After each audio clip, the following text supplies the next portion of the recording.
নামাজের পদ্ধতি ঠিক থাকতে হবে, নামাজের ধীর স্থিরতা বজায় থাকতে হবে। নামাজে আপনি কি পড়ছেন, কি বলছেন, এটা বোঝার চেষ্টা করতে হবে।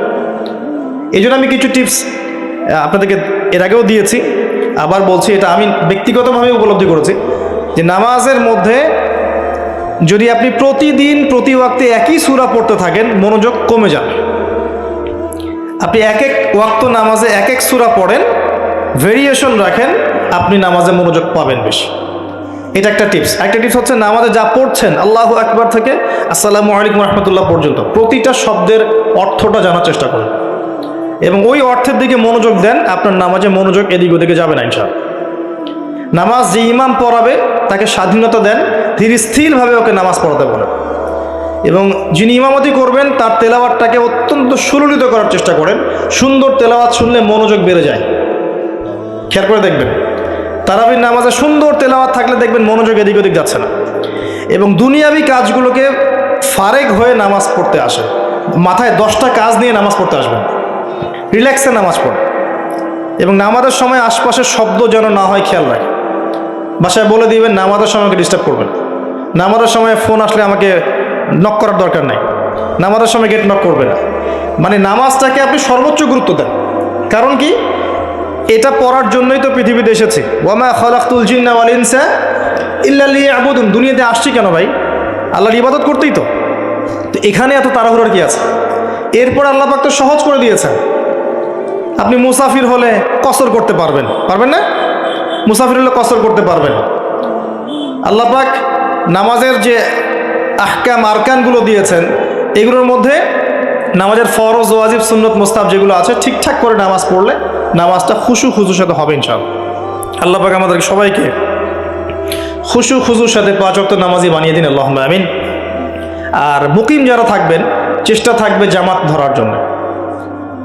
এটা ব্যক্তিগত উপলব্ধি আমার। জামাতে সালাত পড়লে যেরকম মনোযোগ আসে, মনটা তৃপ্তি হয়, বাসায় নামাজ পড়লে সেটা হয় না। এটা হয় না। নামাজ জামাতে যখন যাব, ওযু করলাম, ইবাদত, পায়ে হেঁটে যাচ্ছি, গুনাহ মাফ হচ্ছে, সবার সাথে দেখা সাক্ষাৎ হয়, প্রথম কাতারে দাঁড়ানোর সুযোগ হয়, আপনার ইমামতি করলে মনোযোগ আরও বেশি থাকে, নামাজের পরে বসে জিকির আজগার করার সুযোগ হয়, নামাজের পরে আবার 2-1 হাদিস পড়ার সুযোগ হয়। পুরো কাজটা মিলে কিন্তু দেখবেন মনটা মানে কি বলবো, প্রশান্তিময় হয়ে ওঠে।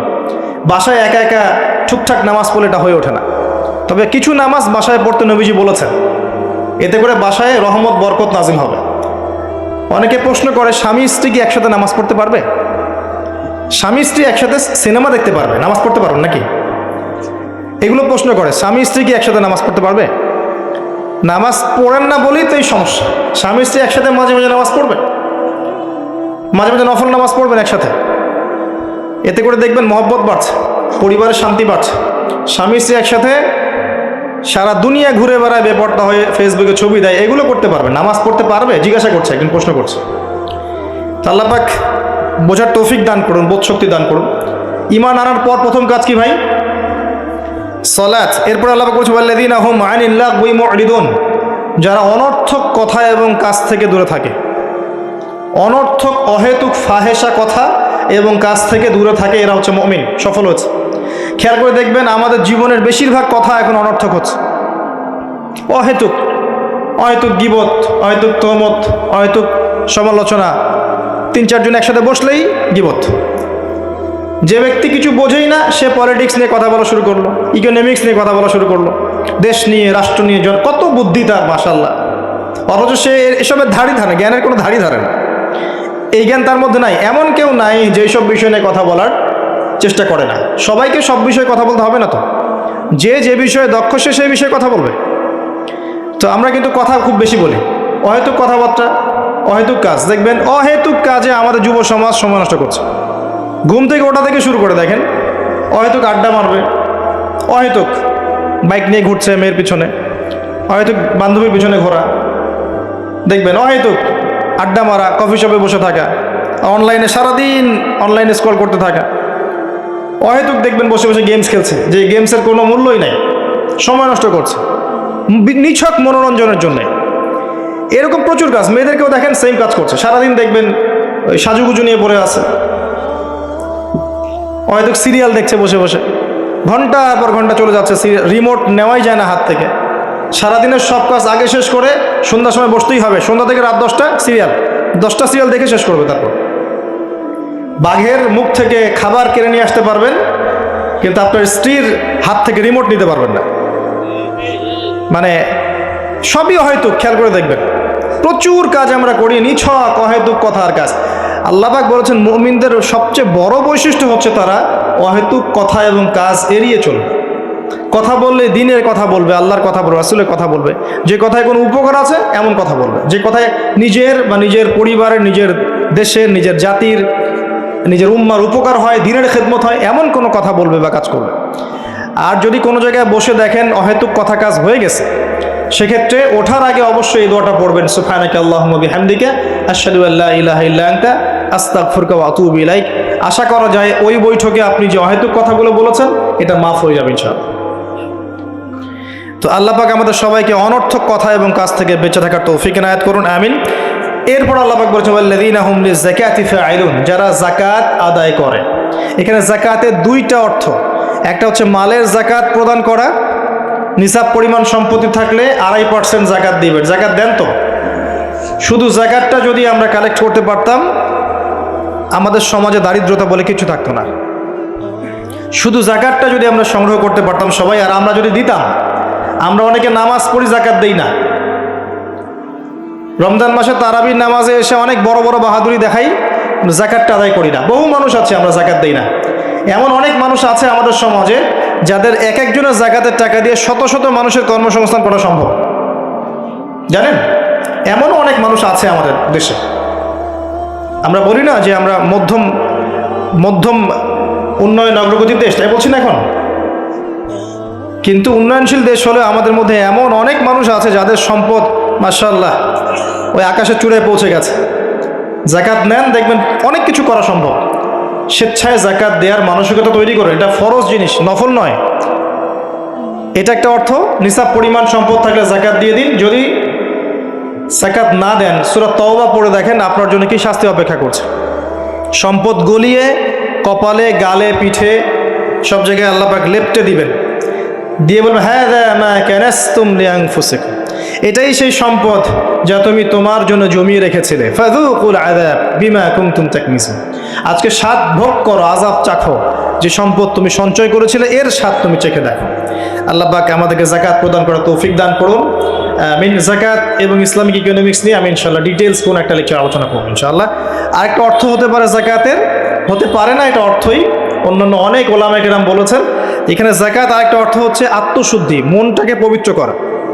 আর আত্মশুদ্ধি অর্জন হবে কিছু কাজে, আমি আবারও বলছি, আত্মশুদ্ধি অর্জন হবে নামাজ বেশি বেশি করে পড়লে এবং নফল নামাজ বাড়িয়ে দিলে, আল্লাহর জিকির বেশি বেশি করে করলে, তাসবিহ তাহলিলগুলো বাড়িয়ে দিলে, সকাল সন্ধ্যায় জিকির করলে, আল্লাহ পাকের কাছে বেশি বেশি দোয়া করলে, বেশি বেশি মৌতের কথা স্মরণ করলে, ইয়েতিমের মাথায় হাত বোলালে, মানব সেবামূলক কাজ করলে, জনগণের কল্যাণ হয় এমন কাজ করলে মন নরম হবে, সফট হবে ইনশাআল্লাহ।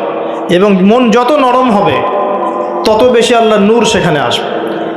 একই সাথে মনের মধ্য থেকে যাবতীয় হিংসা, বিদ্বেষ, গীবত, তহমত, অহংকার, রিয়া বের করে ফেলতে পারলে ইনশাআল্লাহ দেখবেন আপনার আমার মনটা পবিত্র হবে। এটাই হচ্ছে তাজকিয়া। আল্লাহ বলেছেন কদ আফলাহা মান যাক্কাহা ওয়া কদ খাবা মান দাসাহা। অন্য সূরায় বলেছেন কদ আফলাহা মান তাযাক্কা ওয়া যাকারা ইসমা রাব্বিহি ফাসাল্লা। আল্লাহ পাক আমাদের সবাইকে আত্মশুদ্ধি অর্জন করার তৌফিক এনায়েত করুন, আমিন। এরপর আল্লাহ পাক বলেছেন ওয়াল্লাযীনা হুম লিফুরুজিহিম হাফিজুন, যারা লজ্জাস্থানের হেফাজত করে। নারী পুরুষ উভয়ের জন্য লজ্জাস্থানের হেফাজতের কথা বলা হয়েছে। আর নারীদের ক্ষেত্রে তাদের পুরো দেহই লজ্জাস্থান, আর পুরুষের সতর আপনারা জানেন। এখানে বৈধ সম্পর্কের বাইরে যত অবৈধ সম্পর্ক আছে সব কিছু থেকে দূরে থাকতে বলা হয়েছে। আপনার চোখের জেনা, মনের জেনা, হাতের জেনা, পায়ের জেনা, সমস্ত জেনা এবং সত্যিকারের জেনা সব কিছু থেকেই দূরে থাকতে বলা হয়েছে। আর লজ্জাস্থান পবিত্র রাখার সবচেয়ে শ্রেষ্ঠ মাধ্যম হচ্ছে পবিত্র স্ত্রীকে বিয়ে করা, বিয়ে শাদী করে নিজের ইজ্জতটাকে হেফাজত করা। এবং এটা প্রাপ্তবয়স্ক হয়ে গেলেই করে ফেলা উচিত। যত ডিলে করবেন পাপ বাড়তে থাকবে।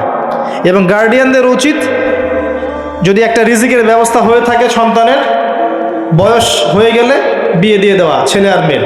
যাতে করে ওরা পবিত্র জীবনযাপন করে, অবৈধ সম্পর্কগুলো থেকে বেঁচে থাকে। আবার অনেক সময় দেখা যায় যে আমরা বিয়ের পরেও যে পরকীয়া, তারপরে আপনার ব্যভিচার, পতিতালয়ে যাওয়া, ঠিক আছে, নারী পুরুষের অবাধ মেলামেশা, এগুলোও কিন্তু জেনার অন্তর্ভুক্ত। এগুলো লজ্জাস্থানে হেফাজতের খেলাফ। এর বাইরে আবার আছে সমকামিতা। একটা পর্যায়ে গিয়ে দেখা যায় যে ছেলে ছেলের সাথে নাউজুবিল্লাহ সম্পর্ক স্থাপন করে, মেয়ে মেয়ের সাথে নাউজুবিল্লাহ সম্পর্ক স্থাপন করে। এরা হচ্ছে কওমে লুত আলাইহিস সালামের কওম। এদের শাস্তি আল্লাহ পাক দিয়েছেন এভাবে, এবং আগামীতেও দিবেন ইনশাআল্লাহ। সেটা হলো আল্লাহ পাক এদেরকে আসমানে উঠিয়েছিলেন, উঠিয়ে পাথর বর্ষণ করে আবার মাটিতে দাবিয়ে দিয়েছেন। এটা কওমে লুতের শাস্তি ছিল। তো এই উম্মতের মধ্যে যদি কেউ এই কাজটা করে, তার জন্য শরীয়তের শাস্তি হচ্ছে মৃত্যুদণ্ড। শরীয়তের শাস্তি হচ্ছে মৃত্যুদণ্ড। কেউ যদি এই কাজ করে থাকে, তাহলে শরীয়ত সম্মতভাবে তার মৃত্যুদণ্ড ঠেকানোর কোনো রাস্তা নাই। আমি বুঝাতে পারছি না, এখানে শরীয়তের আইন নাই। এখনকার বিশ্বে সব জায়গায় শরীয়তের আইন নাই। শরীয়তের আইন হচ্ছে তাকে মৃত্যুদণ্ড দিতে হবে। সে যে এখন বেঁচে আছে, এটা আল্লাহ পাকের দয়ায় বেঁচে আছে। সে যদি তওবা করে, একজন ব্যক্তি যদি বিবাহিত হয় এবং জেনা করে, নাউজুবিল্লাহ, অথবা একজন ব্যক্তি যদি সমকামিতায় লিপ্ত হয়, নাউজুবিল্লাহ, অথবা একজন ব্যক্তি যদি কোনো পশু পাখির বা প্রাণীর সাথে মানে সেক্সুয়াল সম্পর্কে লিপ্ত হয়, নাউজুবিল্লাহ, এই কাজগুলো করার পর তার পৃথিবীতে বেঁচে থাকার অধিকার সে হারিয়ে ফেলে। সে যদি তওবা করে, আল্লাহ হয়তো তার তওবা কবুল করতে পারেন, কিন্তু বেঁচে থাকার অধিকার হারিয়ে গেছে। আমি মানে বুঝাতে পারছি না। একজন মহিলা সাহাবী ভুলবশত এই কাজ করে ফেলেছেন। কথা বুঝতে পারছেন? নবীর কাছে এসেছেন, কোন কাজ করেছেন? বিবাহিত হওয়ার পরেও ব্যভিচার করেছেন। সমকামিতা নয়, কিন্তু বিবাহিত হওয়ার পরেও ব্যভিচার করেছেন। আর সমকামিতা এর চেয়ে তো ডেঞ্জারাস। তো এই মহিলাকে নবী সাল্লাল্লাহু আলাইহি ওয়াসাল্লাম বলছেন, বাসায় যাও, তওবা করো। সেই মহিলা বারবার জোর করছে, ইয়া রাসূলুল্লাহ, আমাকে পবিত্র করেন, আমাকে পবিত্র করেন। নবী সাল্লাল্লাহু আলাইহি ওয়াসাল্লাম যখন জানতে পারলেন যে এই মহিলা সুস্থ, পাগল নয়, এবং সে এরকম ব্যভিচার করেছে, তিনি তাকে বললেন যে তোমার গর্ভে সন্তান এসেছে, এই সন্তান জন্মগ্রহণ করবে, তারপরে আমার কাছে এসো, বিচার করে দিব। সেই মহিলা ফিরে গেল। সেই মহিলা ফিরে গিয়ে এই যে বাচ্চা, তার কি বাবার পরিচয় আছে? বাচ্চা লালন বড় করলেন, এরপর বাচ্চা খালাস করলেন, জন্মদান করলেন। জন্মদান করার পরে কোলের বাচ্চাকে নবীর কাছে এসেছেন সাল্লাল্লাহু আলাইহি ওয়াসাল্লাম, এসে বলেছেন, ইয়া রাসূলুল্লাহ, বাচ্চা এই যে জন্ম হয়ে গেছে, আমাকে পবিত্র করেন। নবীজি বললেন সাল্লাল্লাহু আলাইহি ওয়াসাল্লাম, ফিরে যাও, এই বাচ্চা যখন দুধ ছাড়বে তখন আসবে। 2 বছরের মধ্যে এই বাচ্চা দুধ ছেড়ে দিল, শক্ত খাবার খেতে শিখলো। এবার সেই মহিলা আবার এসেছে, এসে বলছে, ইয়া রাসূলুল্লাহ সাল্লাল্লাহু আলাইহি ওয়াসাল্লাম, আমাকে পবিত্র করেন। পবিত্র হওয়ার কি বাসনা, কারণ তারা পরকাল চিনেছেন। দুনিয়াতে আমাকে শাস্তি দেন, রজম করে দেন। নবী করিম সাল্লাল্লাহু আলাইহি ওয়াসাল্লাম দেখলেন বাচ্চার হাতে রুটি আছে, বাচ্চা শক্ত খাবার খেতে পারে। একজন মুসলমানকে বললেন যে তুমি এই বাচ্চার দায়িত্ব নাও। এবার অন্য সাহাবীদেরকে নবীজি বললেন, এই মহিলাকে নিয়ে যাও, দূরে নিয়ে যাও, নিয়ে গিয়ে তাকে এই যে কোমর পর্যন্ত মাটিতে পুঁতে ফেলো, এবং চারপাশ থেকে তোমরা সবাই রজম করে হত্যা করো। খালিদ বিন ওয়ালিদ রাদিয়াল্লাহু আনহু, বিখ্যাত বীর সাহাবী, তিনিও পাথর একটা ছুঁড়েছিলেন। তার পাথর ছোড়ার পরে মহিলার গায়ে লেগে রক্ত বের হয়ে, ফিনকি দিয়ে রক্ত বের হয়ে তার কাপড় এসে পড়েছে। আর খালিদ বিন ওয়ালিদ রাদিয়াল্লাহু আনহু বলছেন, একটা বাজে কথা বলেছিলেন, মুখ দিয়ে একটা বাজে মন্তব্য করে ফেলেছিলেন যে ছি ছি ছি ছি, তোমার রক্ত আমার গায়ে লাগলো। কথা বুঝতে পারছেন না? ছি, তোমার রক্ত আমার গায়ে লাগলো। এই কথা শুনে নবী সাল্লাল্লাহু আলাইহি ওয়াসাল্লাম বলেছেন, হে খালিদ, গুনাহ করার পর এই মহিলা যত তওবা করেছে, এই সমস্ত তওবাগুলোকে যদি একত্রিত করে আল্লাহ পাক মদিনাবাসীর মধ্যে বন্টন করে দেন, তারপরেও এই মহিলার সমান হবে না। এই মহিলা এখন জান্নাতে আছে। আমি আপনাকে বুঝাতে পারি নাই যে তার তওবা আল্লাহ কবুল করেছেন, তার তওবাকে প্রশংসিত করেছেন, কিন্তু তার রজম কিন্তু কার্যকর করা হয়েছে। বিবাহিত হওয়ার পরেও যারা এরকম ব্যভিচারের সম্পর্কে আছেন বেঁচে থাকার অধিকার হারিয়ে ফেলেছেন। আর যারা সমকামিতায় আছে এরা তো আরও আগে হারিয়ে ফেলেছে। এদেরকে জনসমক্ষে মৃত্যুদণ্ড দেওয়ার কাজ ইসলামের শরীয়ত মোতাবেক। তো এই বিধান এখন নাই, আপনাকে কেউ এটা করবে না। আল্লাহর কাছে তওবা করেন নীরবে নিভৃতে, আল্লাহ পাক আশা করা যায় গুনাহ মাফ করে দিবেন ইনশাআল্লাহ তাআলা। কিন্তু পৃথিবীতে বেঁচে থাকার অধিকার মানুষ হারিয়ে ফেলে কিছু আমল করলে, এটা সেই আমল। আল্লাহ পাক এই সূরায় বলেছেন লজ্জাস্থানের হেফাজত করতে এবং পবিত্র স্ত্রীদের কাছে ব্যতীত অন্য কোথাও গিয়ে যেন আমরা সম্পর্কে লিপ্ত না হই। আল্লাহ পাক আমাদের সবাইকে পবিত্র থাকার তৌফিক এনায়েত করুন, আমিন। আর দুটা কথা বলে আল্লাহ পাক শেষ করেছেন এই প্রথম দিকের আয়াতগুলো।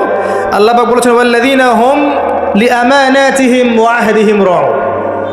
মুমিন তারা যারা আমানত রক্ষা করে এবং ওয়াদা রক্ষা করে। আমানত আর ওয়াদা, কিয়ামতের আলামত, কিয়ামত কবে হবে সাহাবীরা জিজ্ঞাসা করছেন। নবীজি বলছেন যখন আমানতের খেয়ানত করা হবে। সাহাবীরা বলছেন আমানতের খেয়ানত কিভাবে হবে? নবী সাল্লাল্লাহু আলাইহি ওয়াসাল্লাম বলছেন যখন অনুপযুক্ত ব্যক্তিকে দায়িত্ব প্রদান করা হবে বিভিন্ন সেক্টরে, তখন বুঝে নেবে এটাই সেই যুগ। ফান্তাজির সাআ, কিয়ামতের অপেক্ষা করতে থাকো।